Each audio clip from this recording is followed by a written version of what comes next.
in forums like this, speak of the freedom of speech, speak of the rights of Indians, please remember that our allegiance must be to the idea of India, not to the state of India.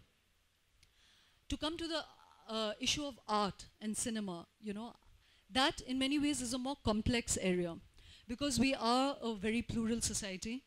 We are a society of many layers. And even as I would defend the freedom of speech against all restriction, even the constitutional restrictions that we now have, I'm sure many of you know that Article 19.1 enshrines our freedom of speech, 19.2 restricts it. And restricts it, to my mind, in many infantile ways, because it has used words like morality, decency, law and order, without narrowly describing what a law and order situation is, unrest against the nation state, creating enmity between neighbors, between neighbor countries. These are very loose terms. And today, the Indian government takes very easy and lazy recourse with these provisions to stop the freedom of speech where art and cinema and the practice of writing is concerned. So I would strongly stand against all these restrictions. But in the arena of art, I think it's a more complex issue. I think artists, I was talking about primary duties of us as journalists or of us as citizens. The primary duty of artists and writers is to question our ways of being. It is to push the boundaries of how we see ourselves, of how we have understood ourselves. It is to expand the realm of human empathy, and that must very often be to speak for those that are seen as misfits of society. First of all, even before we protect our freedom of speech, I think today we need to acknowledge that we do not even exercise the freedom of speech in the practice of literature, cinema, and art in this country anymore, We have restricted ourselves by the marketplace. There is almost no uncomfortable work that is being done in India today, whether it's in the media, whether it's in the practice of art. And when I say art, it is to encompass all art. We have become so compromised that we don't exercise the freedom of speech at all, So when we speak of our right to do it, it's an extremely empty demand because we're not exercising it. We are not pushing ourselves. We are not putting ourselves into areas of discomfort at all, So we want our rights without the discomforts, without the challenges that come with it. So that is one, to have that introspection that we are an extremely collusive class of people today.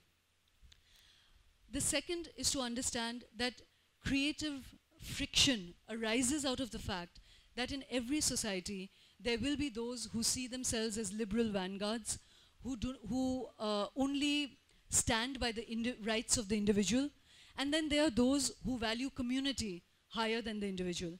And the irony of freedom of speech in art is that all creative tension arises out of this conflict between the idea of community and the idea of the individual. If the idea of the community, if the idea of piety, if the idea of religious traditions were to die out, we would be a supermarket of liberal values. Art itself would die out.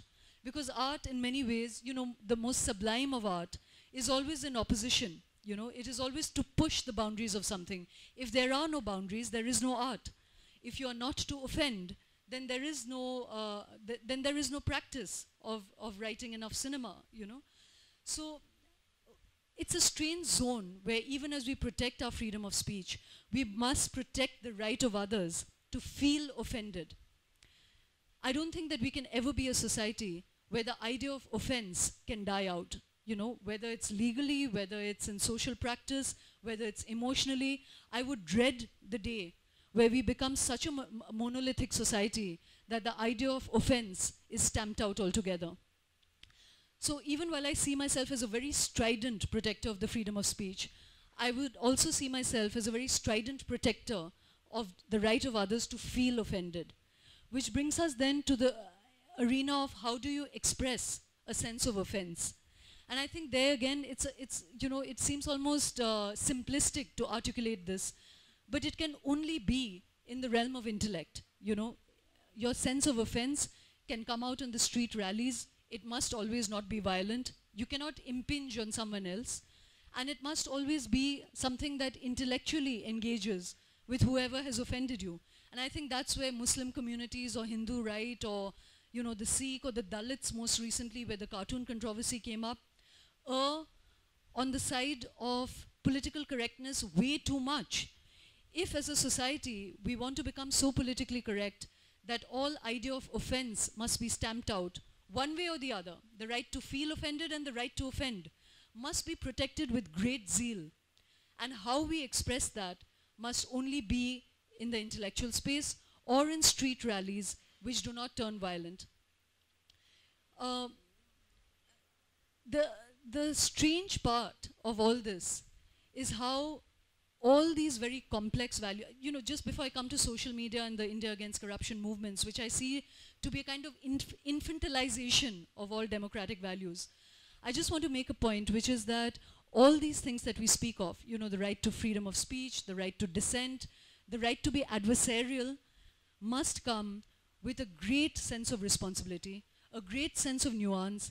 And today, I told you that Tehelka started out with this kind of, collegiate sense of just guts and balls and, dissent with a capital D. Today, I see ourselves as being people who want to persuade, people who have very strong positions, but who want to persuade, who want to understand that the world is a complex place, who want to understand that everybody opposed to you is not necessarily evil, that information divides separate many ways of seeing and ways of being, and that very often the primary jobs of different people, the duties that define different people are very disparate. And that if as a society we want to progress and mature and be, live by the ideas of India that have made us into a nation state, then our discourse, our national discourse, our public discourse must be a very complex one, not a shrill one, but a principled and very complex one. And here I don't mean that it must be always accommodative. It's not that we must be in this gray area of always accepting someone else's point of view, but of always being complex in how we articulate that. And that now brings me to social media and to India Against Corruption. Sorry, I'll just take like maybe 3-4 more minutes,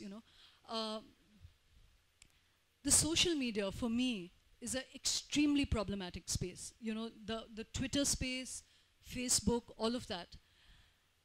Before I articulate what I find problematic about it, let me say that it's a dual-edged sword, We know today that it is the greatest enabler. It is the greatest, questioning power and check on the, undiluted and unaccountable use of power. Yes, it has engendered revolutions. It engenders a kind of deepening of democracy in our own society. There are people like Subhranshu Chaudhary, there are people like Stalin, who are putting the mic and the capacity to tell stories into people themselves, rather than mediated by a largely corporatized media. But even as we celebrate all that, and again let me spell out here that if I were to choose between protecting the freedoms of this space, protecting the freedoms of media, protecting the freedoms of the Anna Hazares and Ramdevs, I would stand on the right of their freedom to do all this. But I would always add the cautionary voice. And the cautionary voice is that of what I already hinted at earlier, which is that even as we complain about the national media, the corporatized media, we forget that there is a grooming process that always accompanied those who spoke in the public space.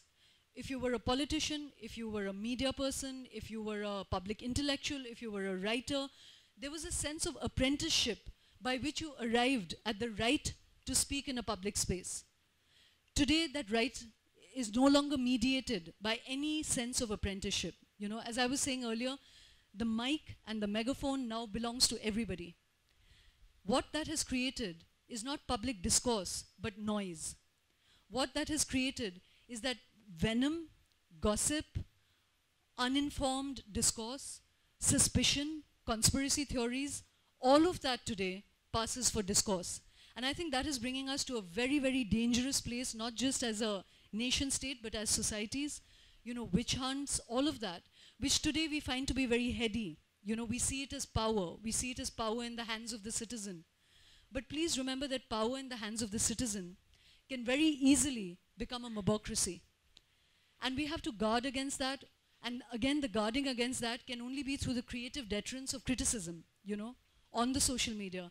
I often speak to people like Sachin Pilot, to Kapil Sibal, who I'm extremely opposed to his views, because what they want to do is censorship. Rather than understanding the nature of the beast, what they want to do is curb the beast, you know. They don't want to dialogue with the beast. What I'm trying to say is that even as we celebrate the new beasts that are formed from time to time in society, we must always have the courage to dialogue and critique it. Not curb it, not imprison it, but constantly, as those who value freedom, have the courage, and that is the word that most strongly attaches to freedoms, is the courage to critique it. Today, the fact that on Twitter, you know, we have given voice to extremely bilious, extremely bigoted forces in society. You know, earlier they would have lived in enclaves. You know, they would have found it difficult to express themselves. On the social media, they find massive magnification. They're changing our society. Many of us don't have the wherewithal to engage with that. I personally, you know, every time I take a nuanced stand on Ramdev or on Narendra Modi or on, you know, anybody that doesn't fit with the Hindu right, I'm awash with people who call you a whore, people who call you who will cast aspersions on your sources of funding, on your politics, uninformed, bigoted, infantile, unintellectual crap, you know. Now the fact that we protect even that, and as I said earlier, I'll protect their right to say it. But I will always caution that if there are not enough voices doing the pushback, the creative deterrence on this, then soon we will be a society that we are afraid to be a part of.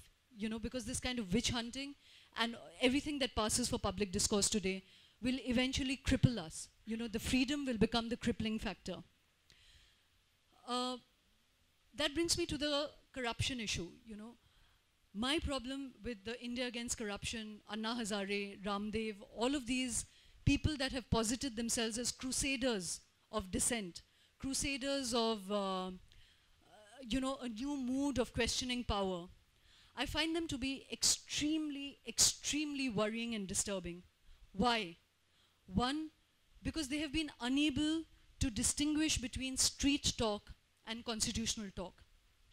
They have been unable to distinguish between questioning certain practices of power from the idea of politics itself. You know, we've all heard the criticisms enough, but let me just enumerate it. Many of these movements have played into the comfort zones of their followers. They absolutely challenge nothing about our own state of being. They posit all evil as outside of ourselves. They posit it in the politician, not in the corporates. They don't see the interstices and the connections between how corruption takes place. All of it is a pipe dream, you know, that is being sold to people. It is spectacle. It is television revolutions. It is those who, you know, people who have never protested. For the last 10 or 15 years, we have been a generation that has become completely apolitical. In our universities, in our colleges, in our media places, in our families, in our drawing room conversations, we have become completely apolitical because we have tasted material benefits, which I'm a great, you know, adherent of, having tasted it myself. But how do we transform from an agrarian society to a awakened modern polity?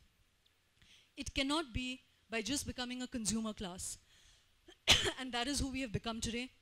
That is who the India Against Corruption and the Ramdev rhetoric plays into. Instant change, efficiency overnight, impatience with the dialogic process of democracy, a great desire to import the Chinese model of autocratic efficiency. And that is where my, you know, my sort of discomfort zone, my, you know, I want to use a harsher term that's not coming to me now, but really my departure with these movements begin. The fact that one can be so impatient with the processes of democracy comes back to the fact that we just want comfort ourselves. We are impatient with politicians who have not brought us, you know, efficient systems, efficient pavements, good roads, you know, efficient use of money. But we do not understand that these same processes of democracy, you know, the same electoral democracy with which we are so impatient, has brought massive change into this country.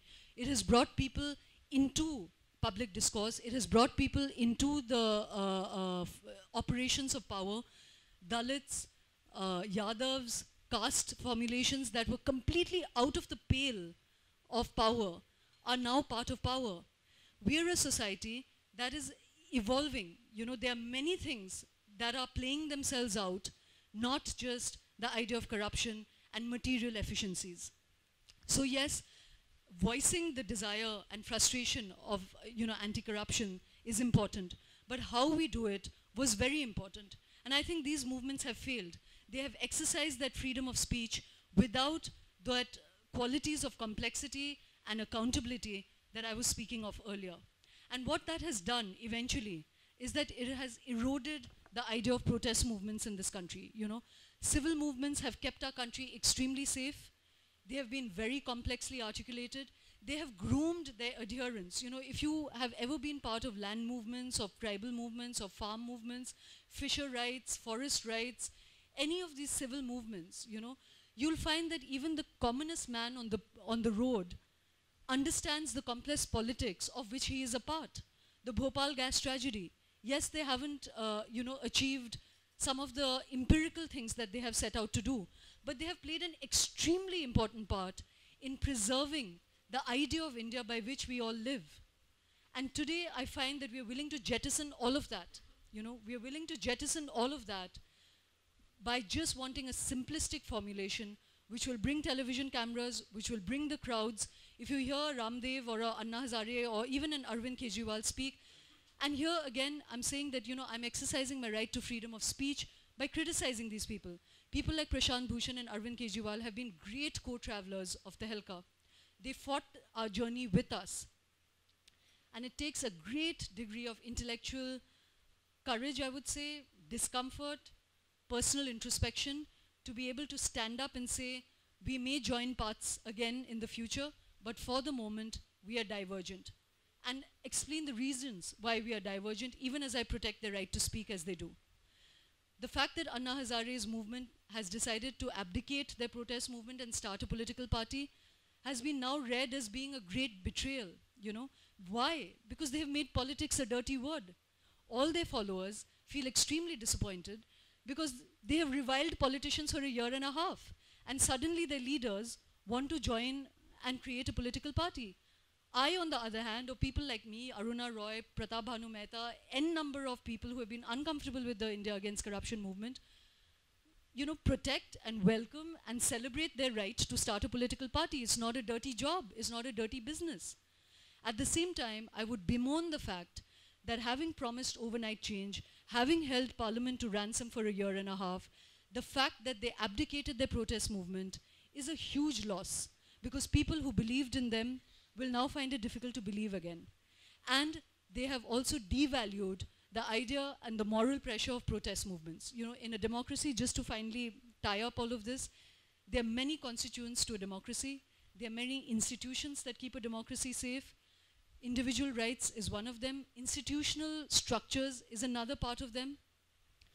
And the fact that institutional democracy is something that we cannot change, we cannot replace, is something that we must all accept, even as we ask for greater and greater freedoms. I personally, today being Independence Day, you know, I'm a huge critic of the government, but I feel that India already has some of the best systems by which any society can organize itself.